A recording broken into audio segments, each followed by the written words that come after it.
If you want to install extensions in Blender, this tutorial will walk you through the fastest and easiest way to do it.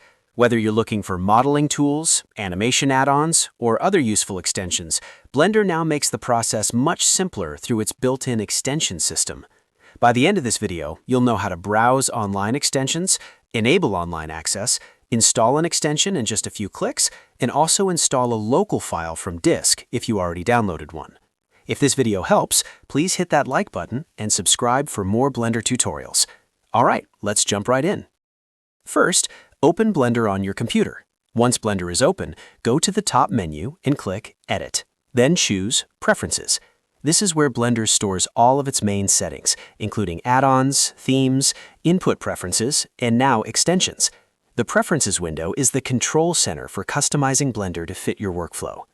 On the left-hand sidebar, look for the Get Extensions tab and click it.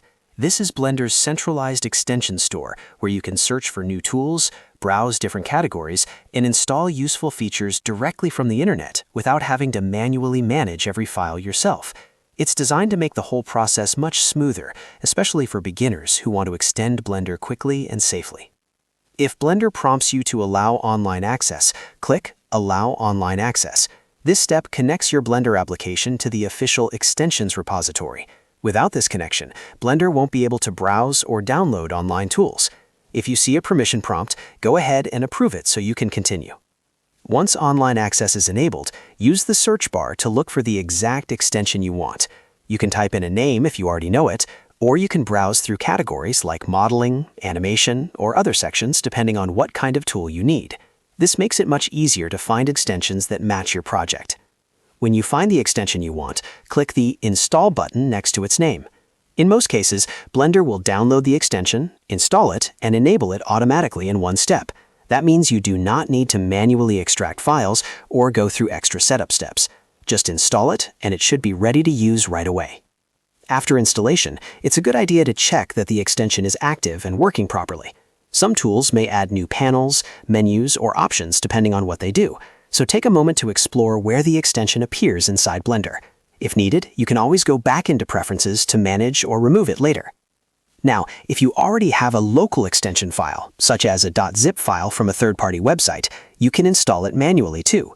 In the top right corner of the Get Extensions area, click the arrow icon and choose Install from Disk. This is the legacy method that Blender still supports for paid plugins, custom tools, or extensions that are not hosted on the official platform. After selecting Install from Disk, locate the extension file on your computer and open it. Blender will then add it to your setup. This is especially useful if you've purchased a plugin from a developer's website or downloaded a custom tool from a trusted source.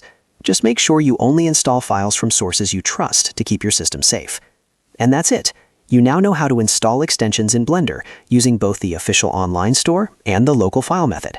This is one of the easiest ways to expand Blender's capabilities and speed up your workflow.